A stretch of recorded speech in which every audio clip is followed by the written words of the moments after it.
Video review.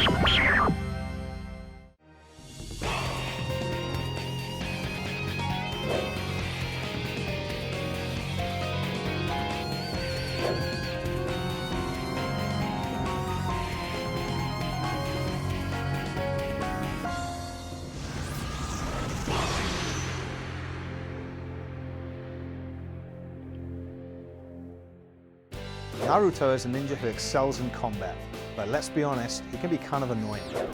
It's fitting then, though unfortunate, that while Naruto Ultimate Ninja Storm is a great fighting game, it's also one in which you have to play through a story-driven ultimate mission mode that's going to take you 10 to 15 hours in order to unlock most of the playable characters. The first thing you'll probably want to do in Ultimate Ninja Storm is pick a favourite character and dive right into combat with them. You can't play the game until you've spent 10 minutes installing a massive 4 gigs of data onto your console though. Once that's done, the free battle mode lets you choose who you want to fight as and against, where you want the fight to take place, and gets the action underway with a minimum of fuss. Let's fight! The controls in Ultimate Ninja Storm are simple enough that they don't take long to figure out, and they're also the same for every character. The face buttons are used for jumps, projectiles, melee attacks, and chakra charging. The shoulder buttons are used to block and to call in support characters. The D-pad has 4 different items mapped to it, and the left analog stick is used for movement. You can run around the large arenas as much as you want, and even when characters are far apart, the camera does a superb job of framing the action. Occasionally you might end up viewing the battle from a perspective that's more or less looking over the shoulder of your opponent, but even this is handled well enough that the action very rarely gets confusing, even when you end up defying gravity by fighting on the surface of a wall. Since there's only one button used for melee attacks, that's your go-to anytime you're close enough to land a punch. There are plenty of lengthy and satisfying combos that can be performed using very little else.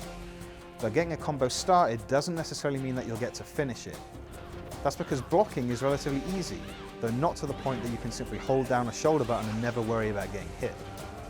Once your guard is up, you can hold it in place for a good amount of time, but this doesn't really do you a lot of good. Your opponent's going to be charging up his storm gauge and becoming more powerful every time he lands a blow, and ultimately your guard's going to fail, and because you are hiding behind it for so long, you'll be dazed for a few seconds when it breaks.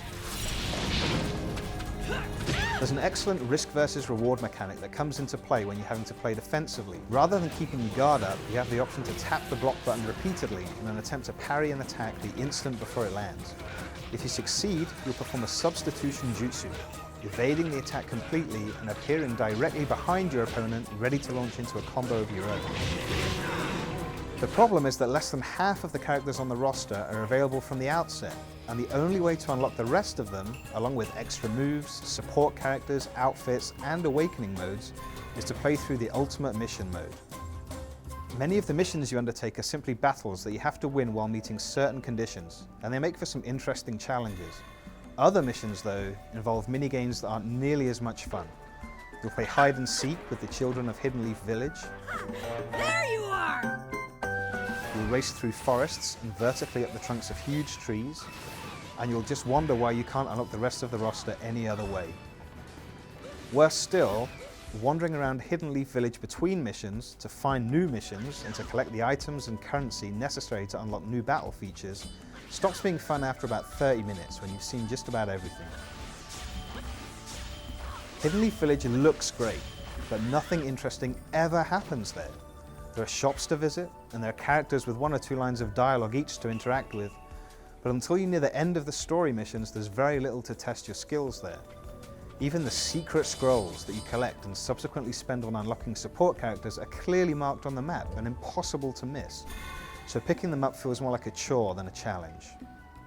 The controls you use while in Hidden Leaf are similar to those in combat, but here you use them in much more mundane ways.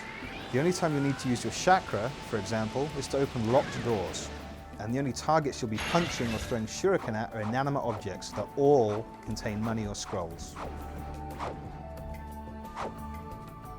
There are only a handful of them, but the best parts of Ultimate Mission Mode are definitely the boss battles that pit you against giant characters like Gamabunta and Gaara. Beating these missions requires a combination of the skills you've learned in regular combat, as well as some rapid button pressing reflexes for cinematic events during which command prompts appear on screen.